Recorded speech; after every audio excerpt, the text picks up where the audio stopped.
What's up, guys? Welcome to the King Closer Reacts. I am the King Closer, RJ Bates III, and today's episode is sponsored by Resimply, the best CRM for all of real estate investors. And by sponsored, I mean they don't pay me shit, but if I promote their business and you sign up at resimply.com/titanium, they'll give me enough money where I can almost buy a Starbucks. That's what I mean by sponsored by. So today we're going to be going over wholesaling tips by other wholesaling gurus. Let's see what we got in store for us today. No money, no connections, just strategy. Here's how you can break over $100,000 within real estate in the next 9 months. And I know it works because I've done it 4 years in a row. This does not include fixer flipping or becoming a developer or getting your real estate agent license. This is a real estate model that no one is talking about called digital real estate. If I were you, I'd open up. Brother, what are we doing? It's called wholesaling. Why do we have to make stuff up? Digital wholesaling? Man, I was vibing with it too. Digital wholesaling. All right. Or digital real estate. I'm sorry. I can't even keep up with this bullshit.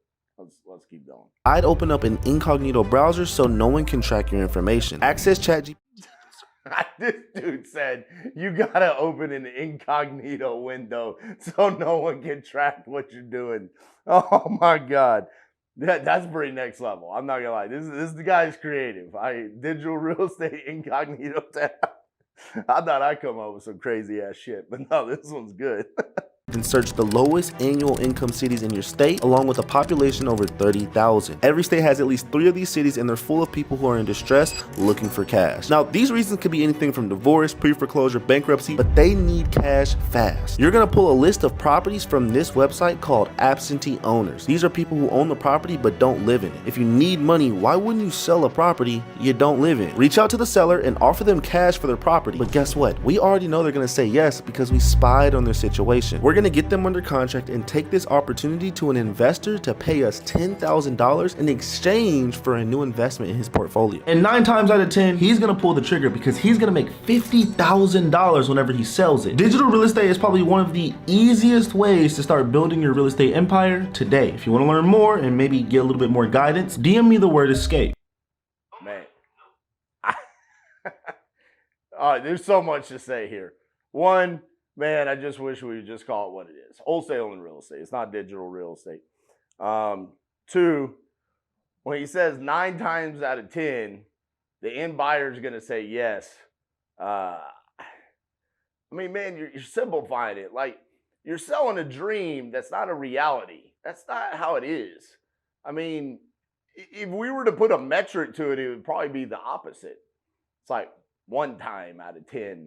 These guys are going to buy it. They've got their own businesses going on. I mean, you're simplifying what we do on the disposition side of wholesaling down to make it seem like anytime you get a property under contract and you bring it to an end buyer, they're just going to say yes. And I see this video had quite a few views on it. And so there's a lot of people out there that probably think it's so easy. And then the other thing, where we're throwing out just loose numbers, man. From a content creator perspective. And I see you saying DM me and maybe you're even selling some education. I'm just going to give you a little bit of advice here, okay, man? When you start throwing out claims like 9 times out of 10 and you're going to go get this and you're going to make $10,000 and this person's going to make $50,000, be careful about the claims that you're making, especially when it comes to income claims, man. You can get in a lot of trouble for that. So let's just cut it back down. Like, we can be good salesmen and good marketing, but let's be real. You got to go get a good deal for a discount, provide equity and cash flow. And then some investors will say yes, depending upon where they are in their business. You've got to be constantly working to find as many investors in those locations or you'll struggle being able to dispo those deals. So I like the creativity, but let's simmer down on those income claims a little bit. A lot of you guys have one common problem. You want to get your $25,000, $30,000 wholesale check, but you don't even know how to make an offer. You don't know how to evaluate the property. I'm going to show you right now how to properly do that. So this is Prop Street, okay? This is the backbone of any wholesaling company. So for example, we have a 3-bed, 2-bath here in East Hartford, Connecticut. We're going to find out what's it worth. You're going to stay within half a mile radius of the property in the same neighborhood. You're going to stay within similar square feet, and you're going to go back maximum 1 year in time. So we have here 3 solid comps right in the same neighborhood, all sold for similar prices, varying on condition. What we're going to do now is pull this sexy ass comp report that PropStream does for us. Perfect to send to your buyers.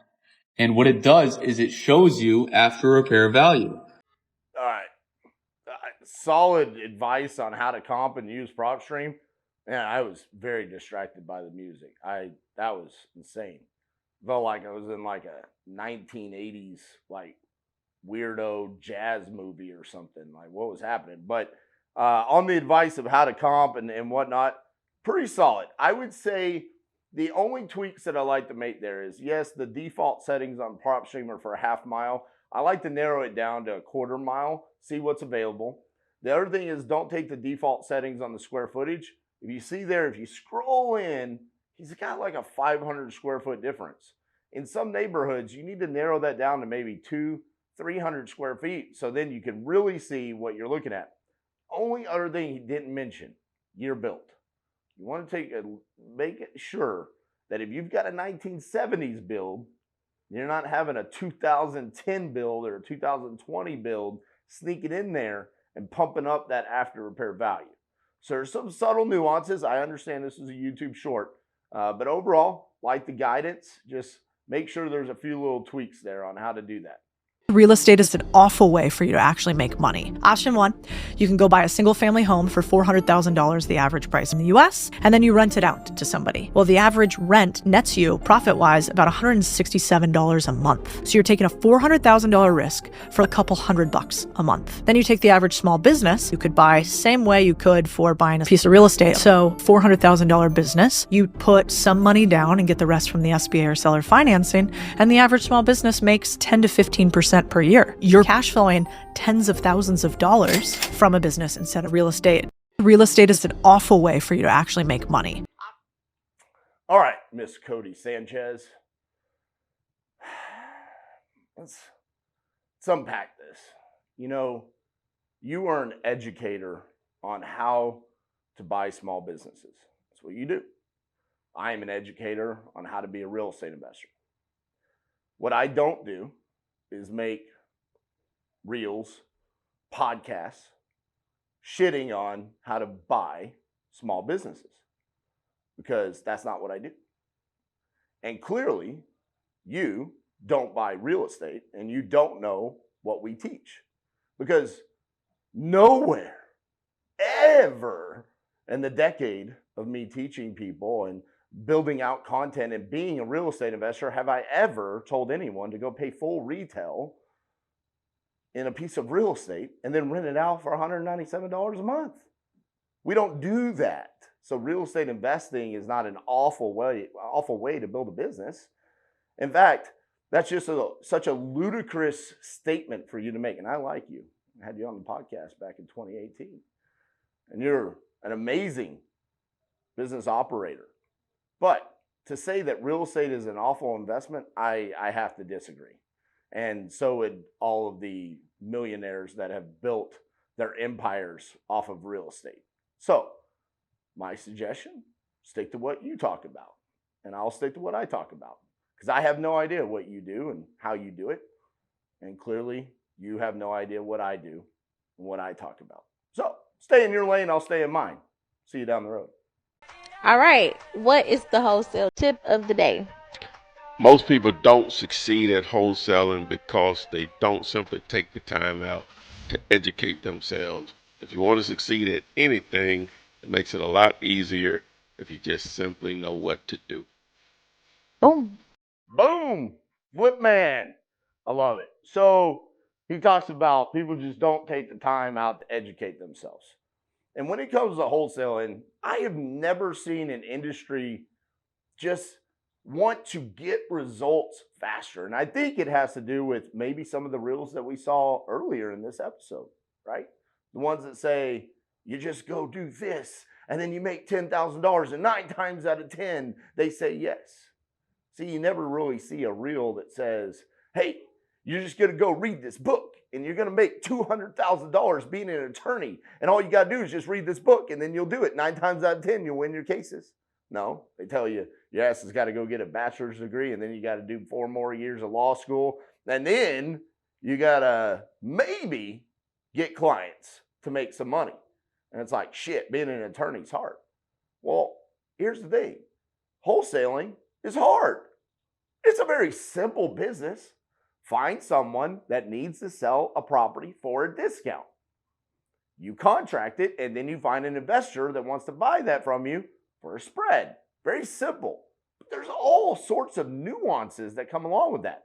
How do you do lead generation? How do you talk to sellers? How do you comp and underwrite? How do you even know if it's a good deal? How do you dispo that? How do you locate these end buyers? And then what happens when there's title issues? How do you actually do transaction coordination? There's a lot that goes into this. So guys, here's the thing. If you want to be a real estate wholesaler and you want to be successful, let me tell you, it's not easy. Get the fuck over it. You're going to have to educate yourself. You're going to have to work years on getting good at this. So if you want to come in to somewhere like Titanium University, then you want to give me thousands of dollars and think that I'm going to immediately turn you around and be successful in the first 2 weeks because other people have, that's a mistake. The expectation has not been properly set. So let me set it for you. It takes time. You're going to have to work and take action every day and work on this, the knowledge that you need to actually succeed in this industry. Just like any other industry, it's difficult. I believe wholesaling needs to be regulated because wholesalers do not follow rules. I love wholesaling. I've been wholesaling for 10 years, but I believe when I open escrow on a transaction with a seller and I find lawsuits from previous wholesalers against the seller on a transaction, it shows me that there's wholesalers out there that have no intention of doing what they said they would do to the seller and then leaving the seller in the dust and filing memorandums and lawsuits against them, and they're nowhere to be found. And when I reached out to these wholesalers, their phone numbers are disconnected. Wholesaling needs to be regulated, just like real estate agents are regulated. The only people that shouldn't be regulated are real estate investors, because we're the ones that make this all work, if that makes sense. Okay. So, love this take by Pace. Few little tweaks, okay? On the memorandums, this is an absolute epidemic inside of our industry. I think that tool is being misused across all of real estate. Wholesalers, yes, we have a problem. The main issue that we have here is that real estate educators, wholesaling educators, are telling people to go out and file memorandums on every single deal. Now, in regards to regulating wholesalers across the board, the issue that I have there is who's going to regulate them? Is it going to be by the states? Is it going to be by the National Association of Realtors? Who is going to come in and regulate that? And who decides what those regulations look like? That's my issue, because at some point in time, what you would end up doing is turning wholesalers into the physically distressed or the financially distressed realtors. That's what I don't want to happen.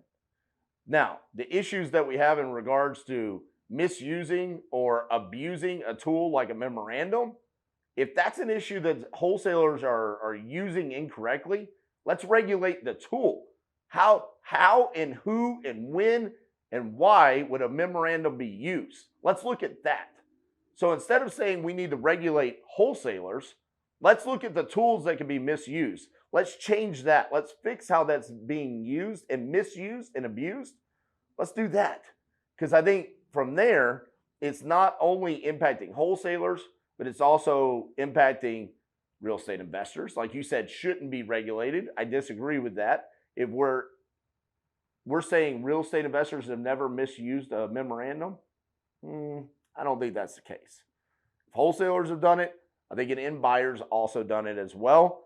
I say, let's regulate the tool, not necessarily the one individual. And then if we see that wholesalers are doing something else incorrectly, let's fix that. Let's put a regulation down to fix that issue, but not necessarily what we're doing, because then it would just make us real estate agents. All right, guys, that's our episode of The King Closer Reacts. And again, like I said, today's episode was sponsored by Simply. And why was it sponsored by Resimply? Because they're running a challenge this month. For whoever mentions Resimply the most on social media wins a bunch of money. And as you know, as the king closer, all I do is win competitions. So I can't wait to have my new Resimply belt with my name on it as the king closer. So Resimply, thank you for sponsoring today's episode by giving me no money, but giving me a competition to win. Appreciate you guys. Make sure you leave me a comment, like the video. We'll see you guys tomorrow.